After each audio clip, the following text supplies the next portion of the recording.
Good afternoon. I'm Ian McIntosh and I'm moderating this panel. Just by way of background, previously I've been chair of the UK Accounting Standards Board and I've been deputy chair of the International Accounting Standards Board. Now I'm chair of the Corporate Reporting Dialogue and I'm a part-time consultant. So in this conference, we've heard so far from scientists and academics on sustainability and responsible investing. And now, as a logical follow-on, we're going to hear from accounting practitioners and standard setters on this subject. We'll be discussing what's going on in the standard setting world and when are we going to see global standards? What's happening in the accounting profession in this regard? How are professionals and standard setters interacting with academia is of interest. How can we coordinate and work together going forward will also be addressed. There are many exciting things happening and are going to be happening. So it's a great time to think about how we can advance things together. We have a terrific panel. You have their details in your papers, but I'll give a brief introduction. Just as a first up, Alexandro Brodel Lopez, who's a trustee at the IFRS Foundation, is unable to attend live, but he's done a video clip and we'll begin the panel after his video clip has been shown. My name is Alexandro Brodel. I am CFO of Itaú Banco in Brazil, which is the largest financial institution in Latin America. And I'm also a trustee of the IFRS Foundation and a board member of the Value Reporting Foundation. So I would like to talk about three main topics here. The first one being that the demand for sustainability information is really real. So it's not something that is being discussed only on academic circles or regulatory circles. It's something that investors are demanding more and more and more. So investors are really becoming more aware of the importance of sustainability, and sustainability on a broad sense. So sustainability relates to how a company can create value on the long term, on a sustainable way, and keep doing that, and involving all the stakeholders that these companies operate. So the first main talk, I'd like to leave it clear, being a CFO, so being someone who is talking to investors very frequently and almost on a daily basis, is that the demand is real. So demand is here. The concern about the environment, concern about governance, concern about diversity is something absolutely present. So make no mistake that this topic is not important. This topic is not important from a practical point of view. Having said that, I would stress two important elements of the financial reporting information about sustainability. The first of all is that information needs to be comparable. Well, we live in a moment now that we have many sources of standards, many sources of guidelines, and that diversity in terms of standard setting doesn't make the life of the user of accounting information, doesn't make the life of the preparer of accounting information easier. So that's absolutely important. So to make that information more comparable, and that I would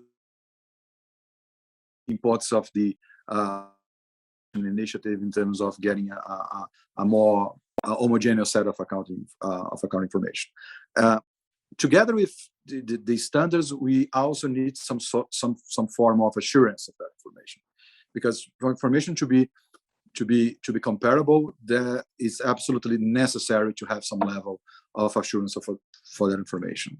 And so that creates another challenge. One challenge in terms of harmonization, another challenge in terms of assurance.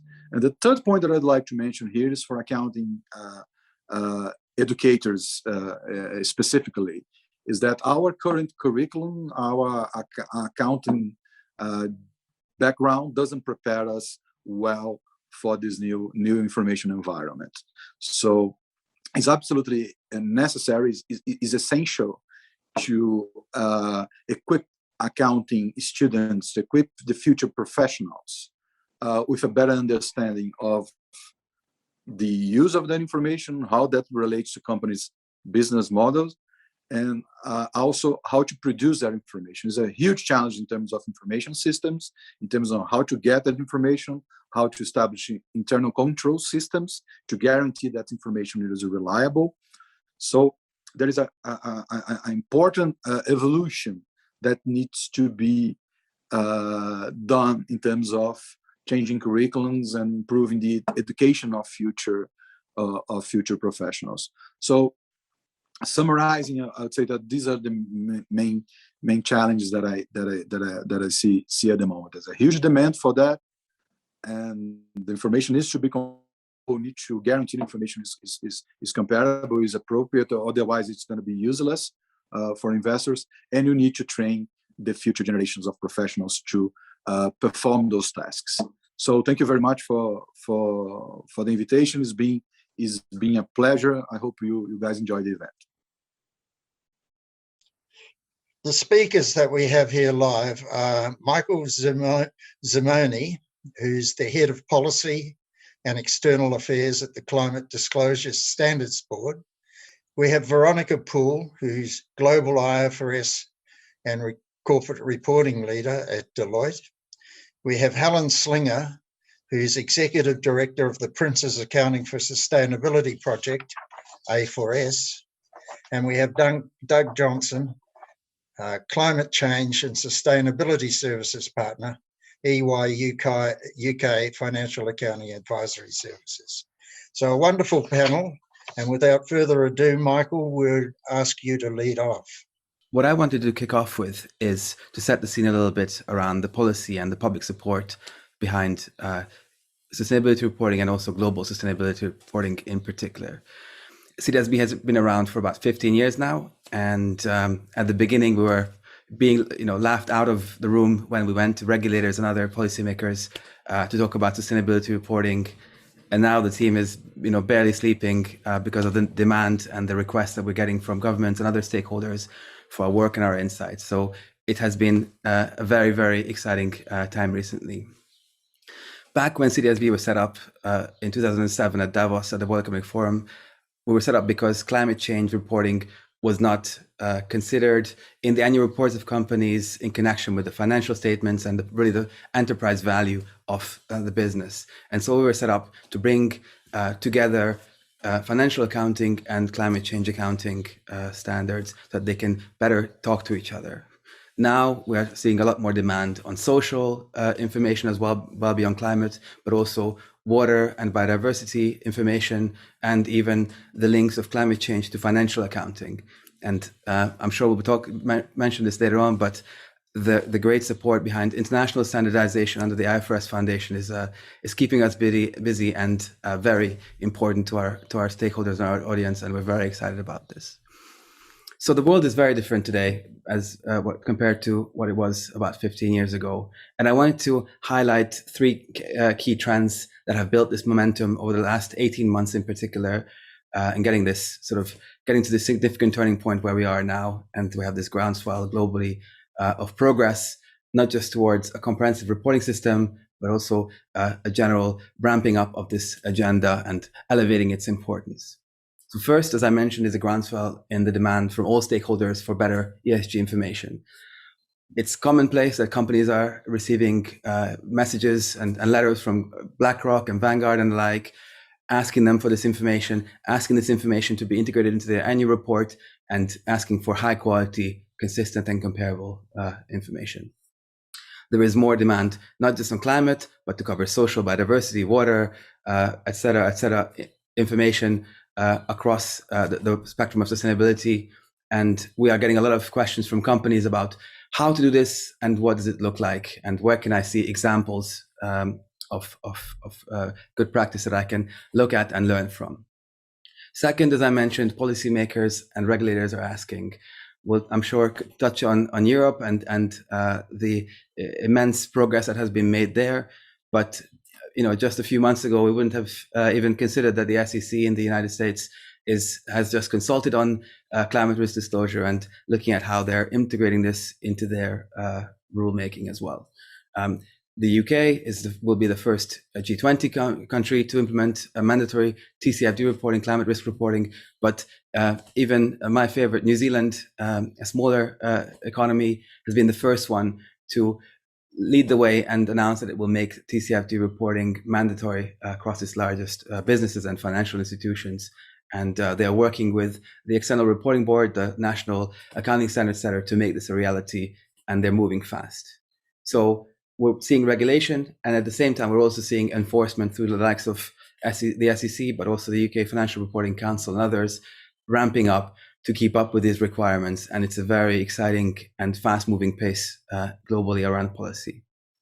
Last but not least, and we'll definitely touch on this, leading standard setters like CDSB, but also the Value Reporting Foundation, which consists of the merged bodies of SASB and the IIRC, as well as the World Economic Forum's International Business Council's metrics, the TCFD, are working together to support the International Financial Reporting Standards Foundation, the global accounting standard setter, to advance and potentially set up an international sustainability standards board in the public interest to set up a high quality, understandable, globally enforceable and globally accepted sustainability standards to help investors and others understand how climate change and other sustainability matters relate to enterprise value. And this was the beginnings of forming a global baseline. So there's a lot happening, and there's a lot and this is all based on calls from the market. This is not just us doing it because we like reporting. This is because we are being bombarded by these requests to go further and to go faster. And this is really exciting. And Ian, I would be remiss to not mention your part in this as chair of the Corporate Reporting Dialogue, really setting the foundations to a lot of this work. So thank you for that as well. We're getting support from the G7, IOSCO, the G20, the Financial Stability Board, et cetera, et cetera, et cetera. Japan also announced their support just recently. And we're really, really excited to be working with our fellow standard setters under this Technical Readiness Working Group of the IFRS Foundation to support setting up this potential Sustainability Standards Board to be announced at COP in November. This is the reason why CDSB was set up. We were set up because there was no International Accounting Standards Board work to harmonize and set up this global climate change and sustainability reporting standards. And now we're seeing this happen, and we couldn't be more excited. If this process is successful, and we're very optimistic about this process, that means that CDSB will have achieved this mission, and this might be by the end of the year. So we're really excited to see what's happening, and can't wait to see perhaps our mission accomplished by the end of the year. So I'll stop there and hand it back to you, Ian. Thank you. Thank you, Michael. It's exciting times indeed. Veronica, you're right across all these developments and a very important part of them. Perhaps you might like to enlarge on some of the things that are going on and give us your point of view. Ian, and thank you for the opportunity to speak today. So Michael just talked about the exciting developments at the IFRS Foundation and the moves towards global sustainability standards. What I wanted to touch upon is what companies and the accounting profession need to do to embrace these developments. And while there are undoubtedly very big challenges in order to get to the point where we are all reporting on sustainability matters and climate in a consistent and comparable way around the world, there are also significant opportunities for companies and for all of us as professional accountants. This, of course, will require upskilling the profession and ensuring that sustainability is a core part of the syllabus, both for professional accounting qualifications and for the MBA programs. But perhaps in order to understand what new skills that we all need, we should actually look at the shifts that the companies need to make to respond to the new risks and opportunities. And there are plenty of those. And we already talked about climate change, but societal fractures, social inclusion, impacts on nature, rapidly diminishing natural resources, just to name a few, are all here, and they're all new types of risks that we have to deal with. These sustainability topics are now pretty much essential to value creation, and indeed are very much critical to business resilience. So in fact, if I look at the top risks identified by business leaders in the World Economic Forum's Global Risks Report in 2021, all the top risks actually related to climate change and sustainability issues. And of course, there is a further feature here. These risks manifest themselves very quickly. They can do, and they have done. So if we just think about the pandemic, how quickly that came upon all of us and became a significant business issue. So a company needs to be able to identify these issues and develop the right strategic response very quickly. And this means it has to embed consideration of sustainability into every facet of the organization. It is a shift that requires integrated thinking. So in other words, the company's purpose and consideration for its impacts on the planet, people, and wider economic prosperity should be embedded into everyday decisions. A critical part of this, of course, is transparency and reporting. Now, authenticity here is key. Reporting must indeed reflect as to what the business is doing, how it is run, and it should allow investors to assess how resilient it is in the face of those new risks and opportunities. Investors and indeed other stakeholders also want to understand an organization's commitments to achieve positive impact. For example, how it plans to address climate change. What commitments is it making in respect of driving to drive our common objectives on SDGs and so on? And we need to understand not only what those commitments are, but we need to understand how a company plans to meet these commitments and how that progress is being measured. So clear reporting on these matters can inspire trust and enhance enterprise value.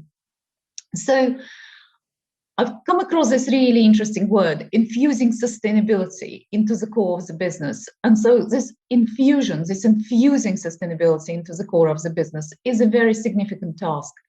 And I think it requires organizational transformation. So it'll take time. And what we are also looking at is a further transformation where we're all moving from what was largely voluntary, nice to have reporting, to a mandatory ESG reporting regulatory landscape. And that shift also takes time, that shift from voluntary to mandatory. And it requires companies to develop capacity and the right skills, which also takes time. So this journey of implementing integrated thinking, infusing sustainability into the core of the business, needs to start with an understanding of the new business risks and opportunities and their impact on the business model and strategy. But importantly, it then needs to involve implementation of systems, processes, controls for collecting new types of information. And therefore, what it really involves is enhancing management accounting and reporting to include sustainability measures and metrics in order to apply new tools and methodologies, in order to measure what matters now, the new risks, the new metrics that drive performance today. And this means an evolution to bring sustainability issues into the same rigor of governance and controls that we currently expect around financial information. So I call it SOXifying ESG. That's where we need to be. And that's where accountants come in. But not just accountants with technical financial skills, but accountants who also understand sustainability. And they can think about the matters of how this consideration of purpose, people, profit, and prosperity needs to be embedded in every financial decision. So another part of this, which I must mention, is assurance, because this new type of information to be relied on, to be perceived as high quality information like we view the financial information today, probably needs to have a level of assurance attached, whether that is done internally, whether that is external assurance. And the assurance requirements are indeed likely to follow with the regulatory changes. So, for example, in Europe, the CSRD is indeed pushing for mandatory limited scope assurance on all the reported sustainability information. And globally, IOSCO, through its Sustainable Finance Task Force, has also indicated that assurance is a huge part of what they are trying to achieve in order to facilitate that flow of consistent and reliable information into the markets. So these are not small challenges by any means, because the picture on assurance today is quite challenging. Only about half of the companies today actually seek any type of assurance, and those who do often obtain it from non-accountants. Non-accountants often do not have those comparable qualifications or experience, or the professional ethical guidelines and obligations to act in the public interest as us accountants. And so the change here is an interesting one. It's a huge opportunity, golden opportunity really for the accounting profession. But in order to seize it, we need to address an education gap. And that education gap exists both with the professionals today who operate in industry and professional practices like Deloitte. And it also exists, of course, in that early education, so that early education for a professional qualification or through a business school, we absolutely need to make sure that we are addressing sustainability. So at Deloitte, we have recognized that challenge. We are working with non-executive directors throughout Deloitte Academy. We have developed the business-focused impact of climate videos for the broader world. We're working with Chapter Zero, etc.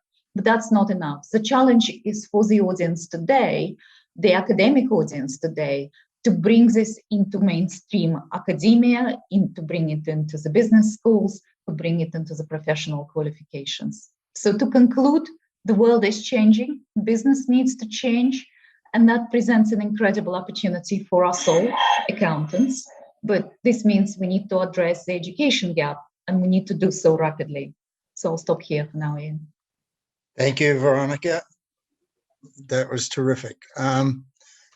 So we move next to Helen Slinger from A4S. Helen, you might give us an overview of what's going on in your organisation. And I also understand that you've done research in this area and you've worked with educational institutions and business schools in thinking about this. Yeah, you're absolutely right, Ian. So I'm from the Printers Accounting for Sustainability project, or A4S as we're more commonly known. So I'm not a standard setter, and I don't represent a firm of accounting practitioners. So maybe the perspective I bring to this panel is a little bit different. But I do want to extend just on what Veronica was saying about the role of academia, and talk to you really about what that role could look like. So in terms of us as an organisation, we were set up by His Royal Highness the Prince of Wales back in 2004. And our vision is for sustainable business to be business as usual. And for this to be achieved, we believe that the accountants and finance professionals have a vital role to play. In fact, the transformation of finance is essential if we are to achieve that sustainable future. And I guess to extend on what Veronica's been saying, accounting and finance professionals have a central place in the economy of our changing world, and our financial skills, such as reasoning, analysis, and logic, and a robust understanding of systems, processes, and controls, are vitally important for preserving and creating that value.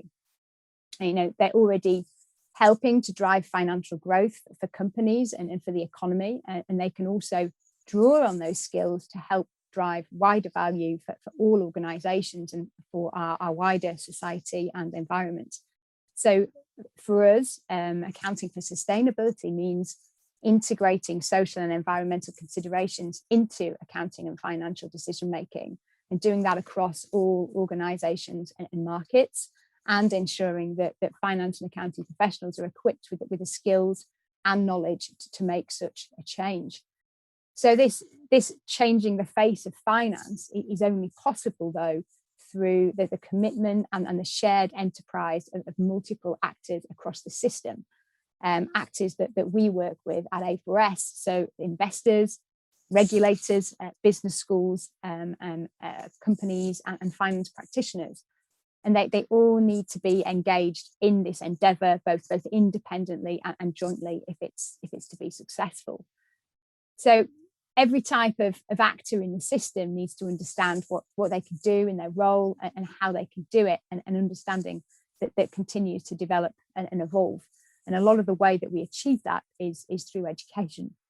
So, whilst there's great hope for a sustainable, forward-looking finance system, creating this systemic change is a complex process with a fair few challenges along the way to overcome. So one of those challenges is that there is currently only limited research taking place at this intersection point between finance and sustainability. So the pool of knowledge and insight that we collectively have to draw from is small, and it's limiting the pace of change that can be achieved. So we've heard from the other speakers about the current landscape, and they're given a sense of how much is going on in this space. So there's a tremendous amount of opportunity for academia to uncover new insights, to help overcome some of the many challenges, and to really leave a legacy by being part of the solution. So let me just share some of our work in this space and help to paint a bit of a picture of some of the areas that academia are already investing their efforts and continue to do so in the future. So one of the key activities to mention is our Finance for the Future Awards, in which Deloitte are one of our major partners, and in which Veronica is also personally very invested. The awards recognise financial leadership in building a sustainable economy. And for the last 3 years or so, one of the award categories has been for driving change through education, training, and academia. And we received a wide range of entrants for that category. Our most recent winner was Imperial College Business School with their Centre for Climate Finance and Investment. Now, their entry highlighted their research, which is specifically targeted for a finance audience, and helps fill the knowledge gap about the business case for a global zero carbon transition. And it looks to define and quantify the various investment risks and opportunities. Now, clearly, research like this has the potential to increase investment in climate change mitigating solutions and make a tangible and valuable contribution to the transition. So it certainly ticks that legacy box. And another highly commended entry, which was just pipped at the post by Imperial, was an organisation called CSER, the Centre for Social and Environmental Accounting Research. They're a membership organisation, and they have an academic network that focuses on social and environmental accounting. Now, the centre provides conferences, workshops, and an academic journal, providing opportunities for them to connect and to share ideas on how to teach and research and implementing social and environmental accounting. Now, CSER also nurtures and supports the future of the discipline through an annual Emerging Scholars Colloquium and a mentoring program.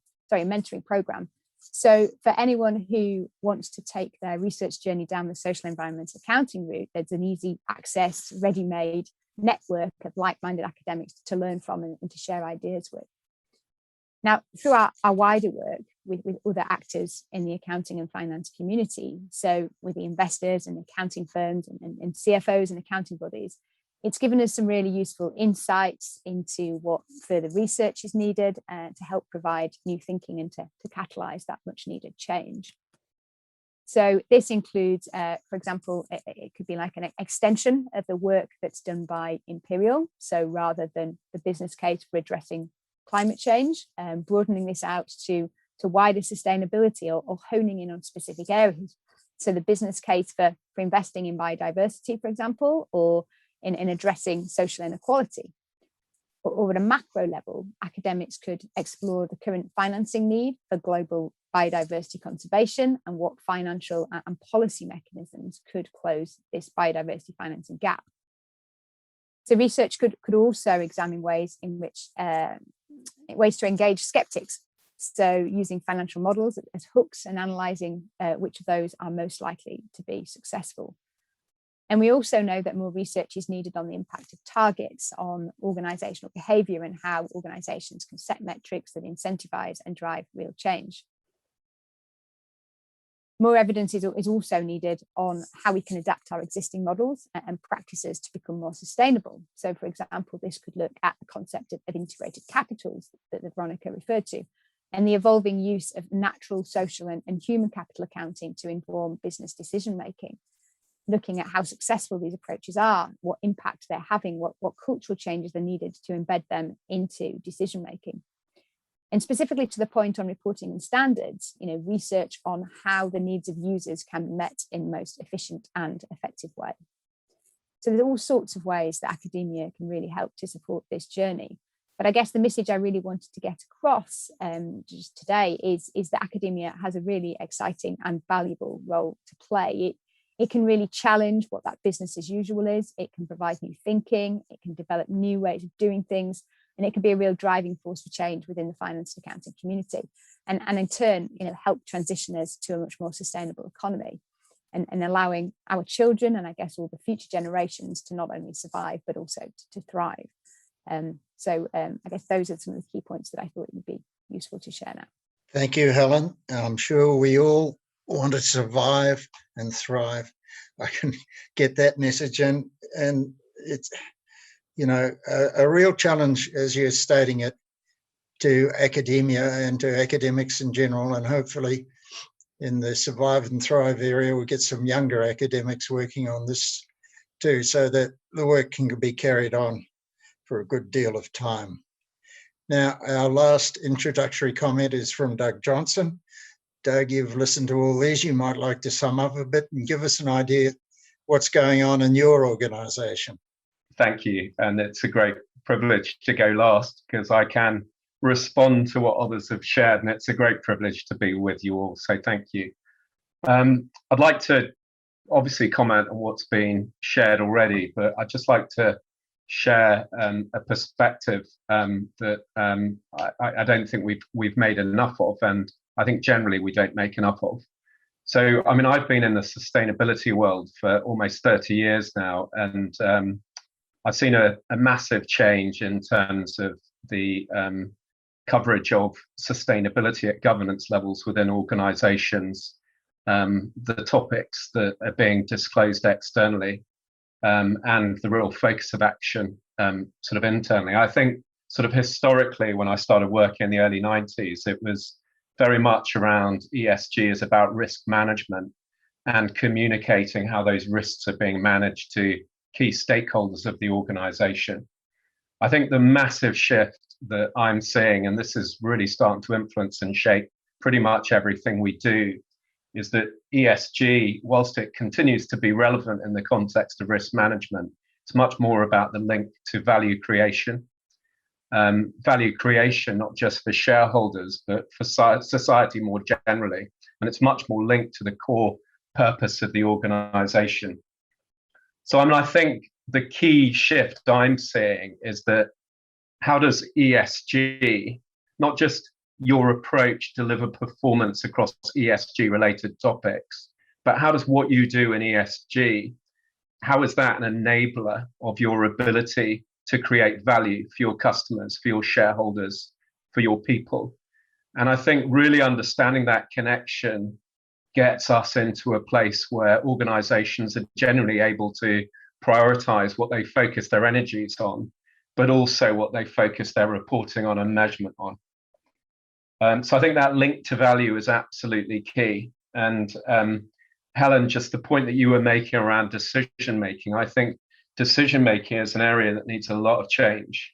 Because I mean, I work with a lot of sort of energy companies as they're going through a massive transition. And a lot of the decisions they're making are based on sort of two parameters, decarbonisation and likely return on investment. I think there needs to be much more of a focus on value to society, and it's the frame within which organisations sort of make decisions that I think is absolutely key.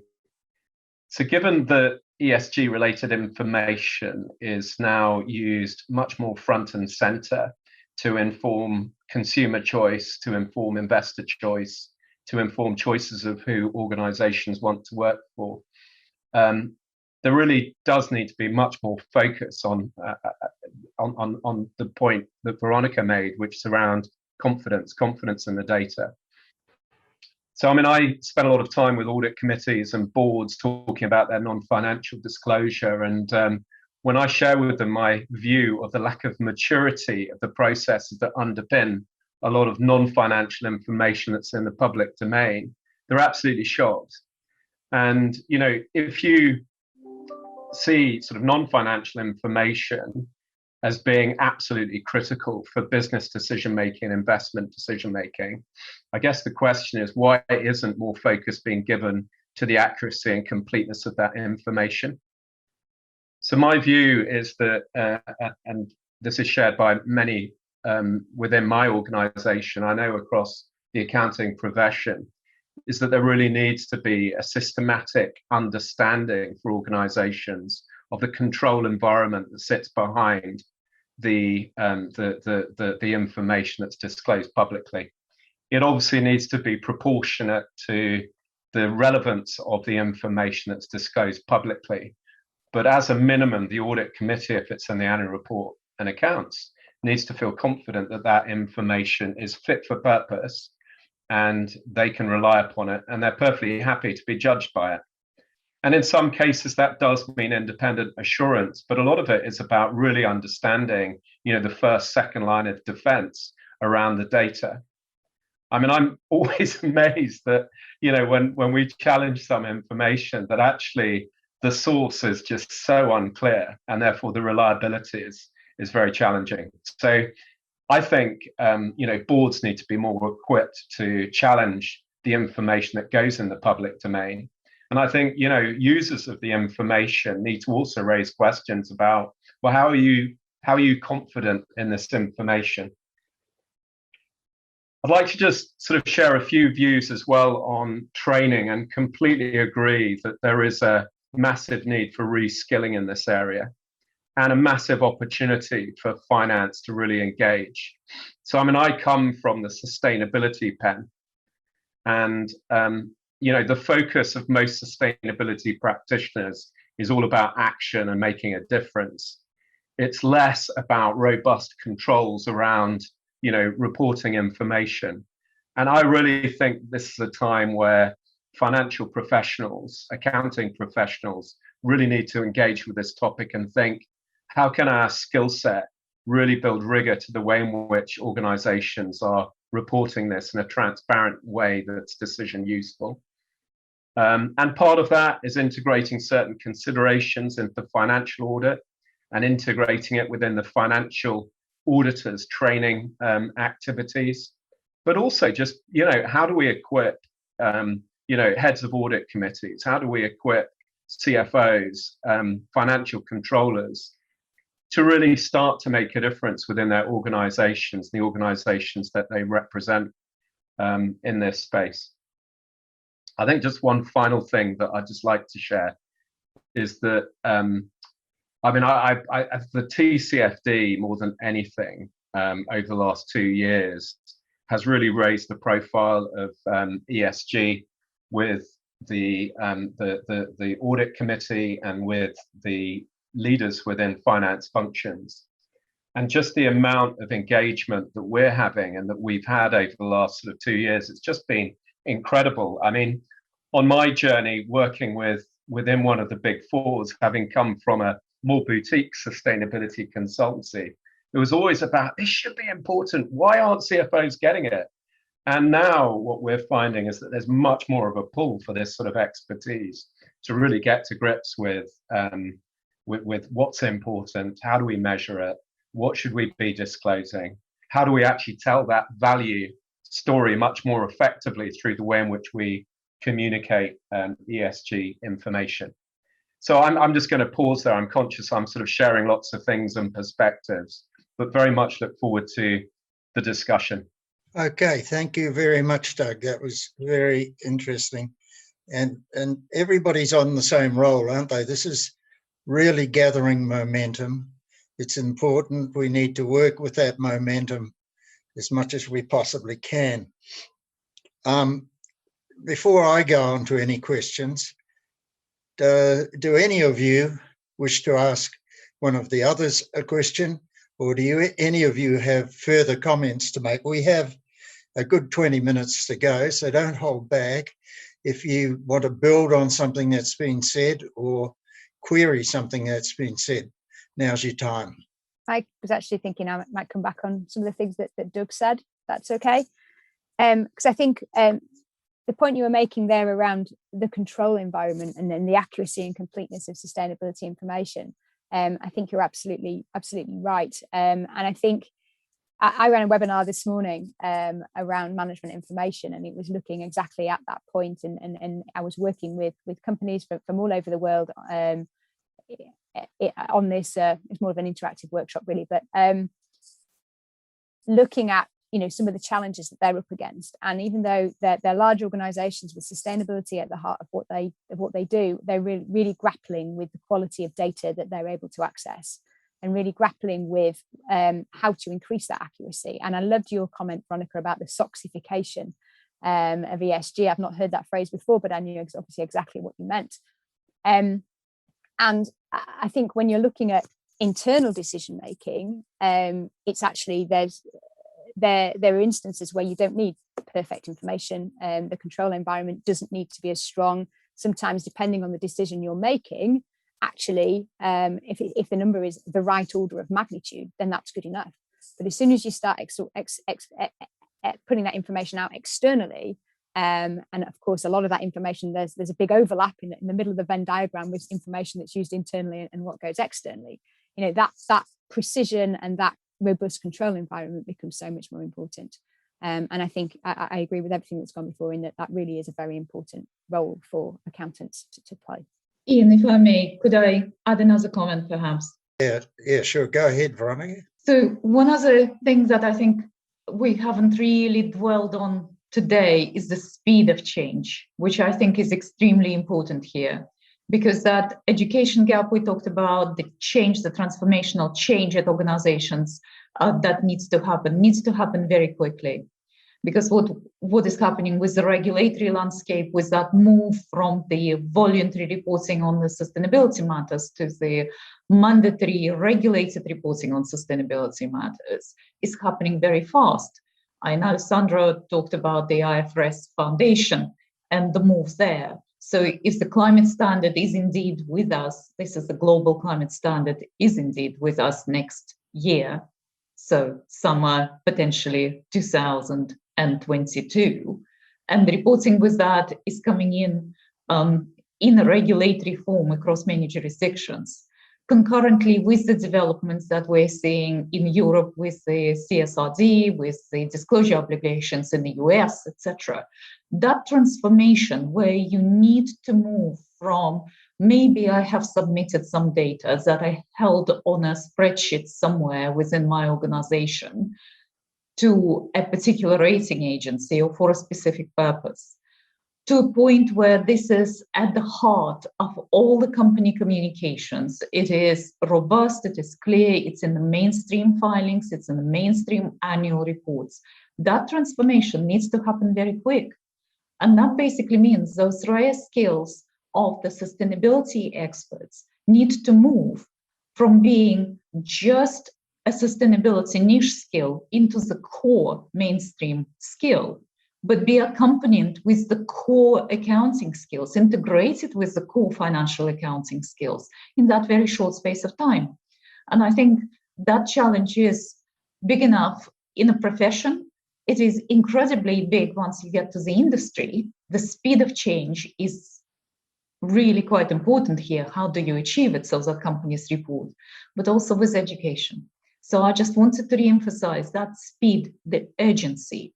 Research, great, but we need to upskill people, and we need to upskill people very quickly. That was a point that Helen was making earlier, in that, the academics need to get across this, and they need to be thinking about how they educate the people as they're coming through, but not next year or the year after, but later on this year and getting going straight away.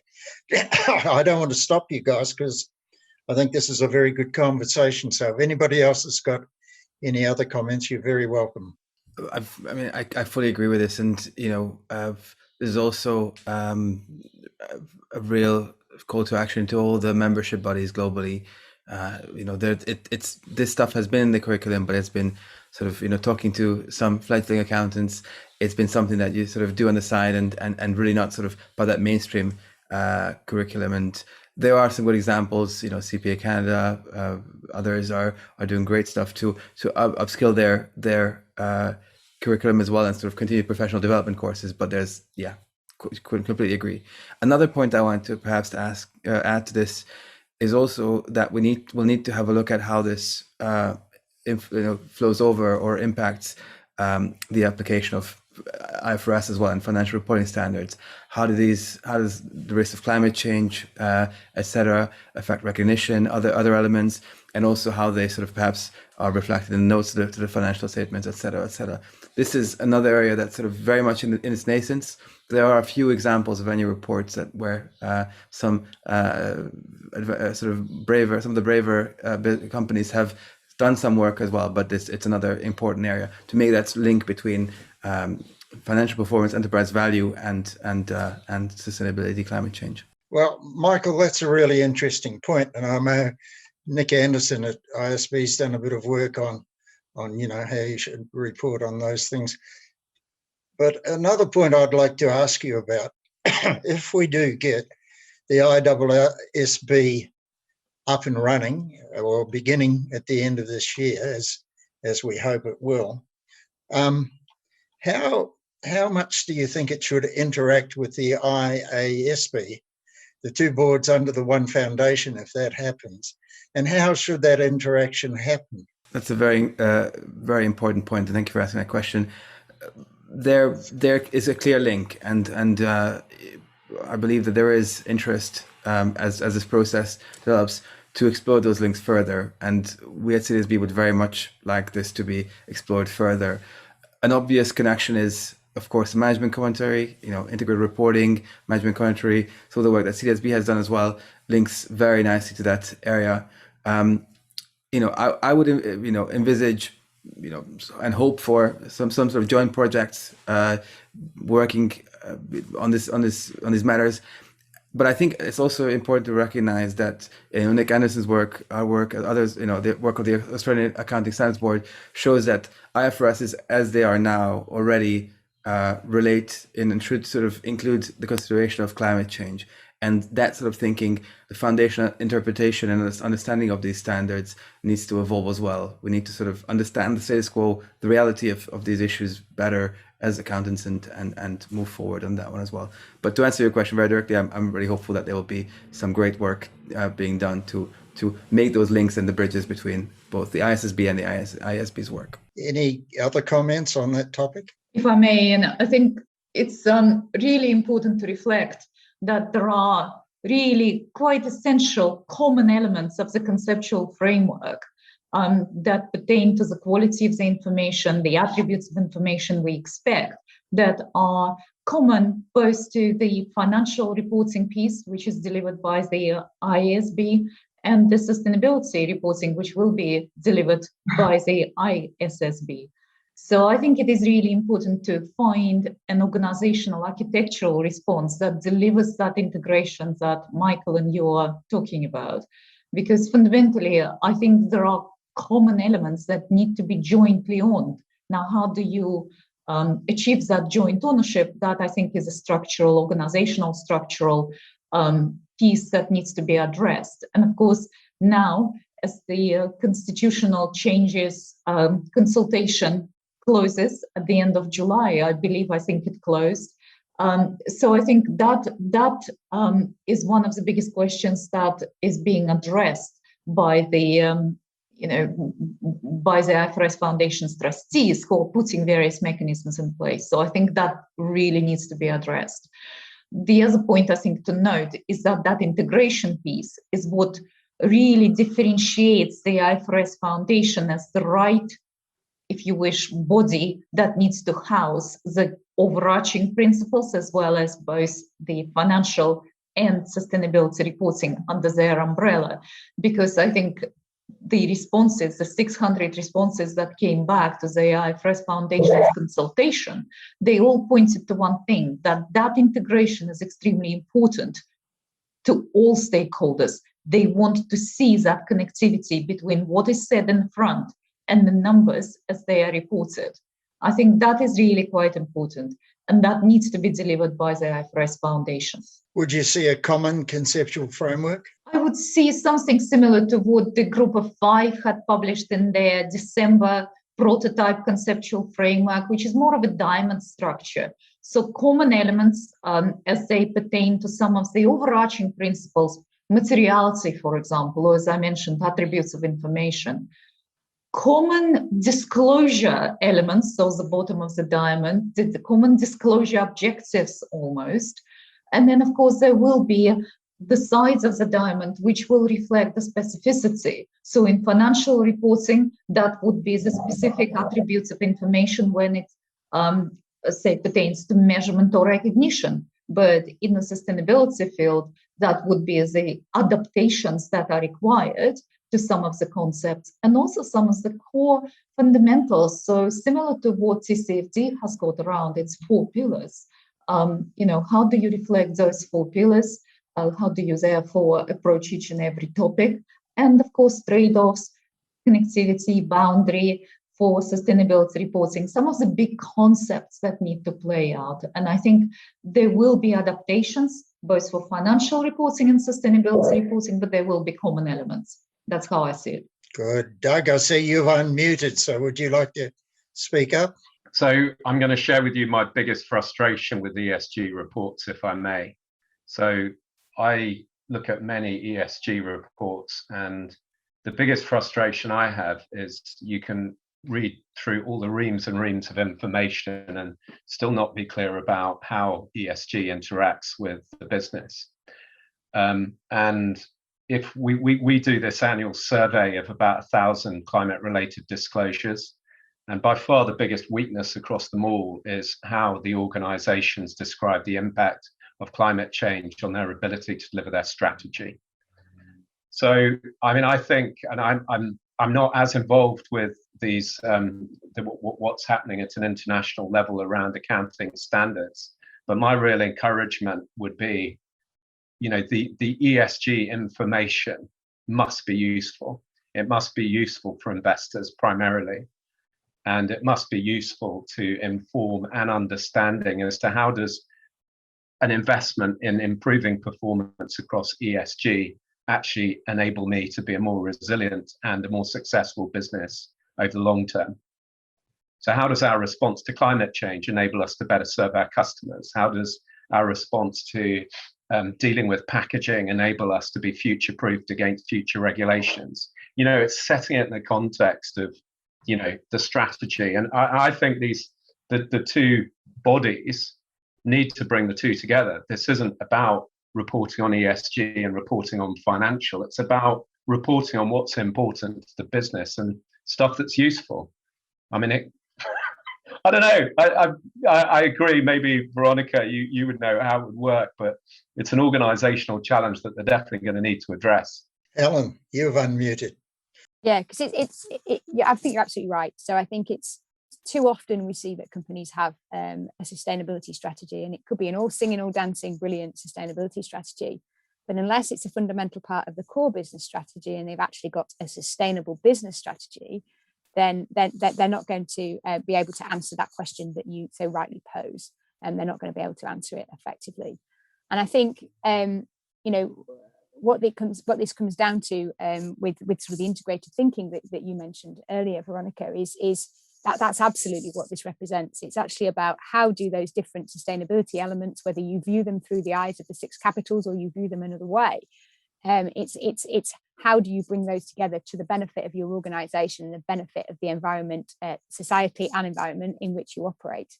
And I think for me, what we see all too often in the reporting sphere, with particularly with a lot of what we put out there at the moment in sustainability being voluntary, is that the information that's going out is not making that connection, and it's not actually reflected in the way that the organizations are making decisions, because they're still having that sustainability strategy parked over here, and then the real stuff, the business strategy, is over on this side.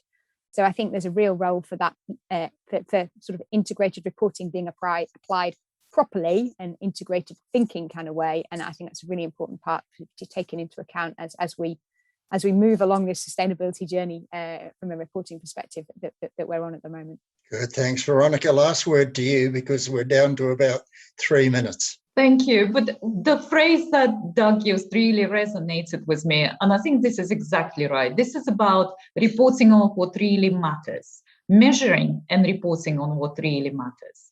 And what matters to business today is extremely wide-ranging and includes a whole breadth of sustainability issues. So it's not really about sustainability reporting and financial reporting.